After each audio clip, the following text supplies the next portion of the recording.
పగుళ్లకు గురై water కారుతున్న water ట్యాంక్ను వెంటనే repair చేయించాలని ఎస్సీ కాలనీలో సపోటా రోడ్డు పలిగి పాడైపోయిందని, వాటి నిర్మాణం వెంటనే జరగాలని కాకిరాల గ్రామ ప్రజలు అభ్యర్థిస్తున్నారు. గత కొంతకాలం నుంచి బాధను అనుభవిస్తున్నామని గ్రామస్తులు వాపోతున్నారు.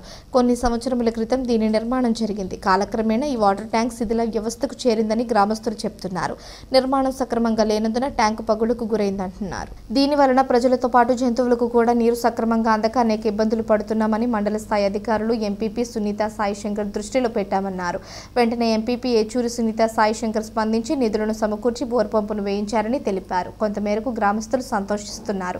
అదేవిధంగా ట్యాంక్ నిర్మాణం, ఎస్సీ కాలనీలో పెగిలిన రోడ్డు నిర్మాణం కూడా జరిగితే బాగుంటుందని గ్రామ పెద్దలు అనుకుంటున్నారు.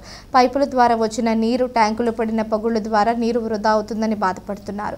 నీరు వృధా కాకుండా పగిలిన పగుళ్లను పూర్తి చేసి కొంతమేరకు నీరు నిల్వ చేసుకునే అవకాశం ఉంటుందేమోనని అనుకున్నారు. కానీ శాశ్వత పరిష్కారం జరగాలి అంటే కూటమి ప్రభుత్వం ద్వారా వెంటనే నిధులు సమకూర్చాలని ఎమ్మెల్యే జోలకంటి బ్రహ్మానందరెడ్డిని గ్రామస్తులు కోరుతున్నారు.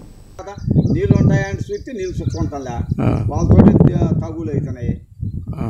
ఈ ఓటు చేయలేకపోతే మీ రేటుకి గవర్నమెంట్లో ఎందుకు, ప్రెసిడెంట్ రేటుకి అని బాధ చేస్తాను. ప్రెసిడెంట్ ఎవరు మీకు? నేను ఇప్పుడు ప్రస్తుతానికి నన్ను ఉంచాను. ఏం పేరు? నా పేరు నర్సిరెడ్డి. నర్సిరెడ్డి. సరే, మరి దాని కింద గ్రాంట్ శాంక్షన్ చేయించుకో. అడిగావా? అడిగితే చూద్దాంలే అంటాడు ఆ ఎమ్మెల్యే గారు.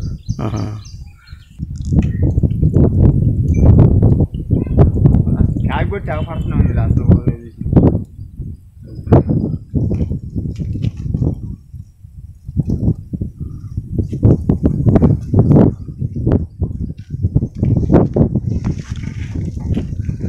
రెడ్డి గారు, మీ ఇంటి పేరు ఏం పేరు? మా ఇంటి పేరు అన్నపరెడ్డి. అన్నపరెడ్డి. అన్నపరెడ్డి నర్సిరెడ్డి. సొంతూరు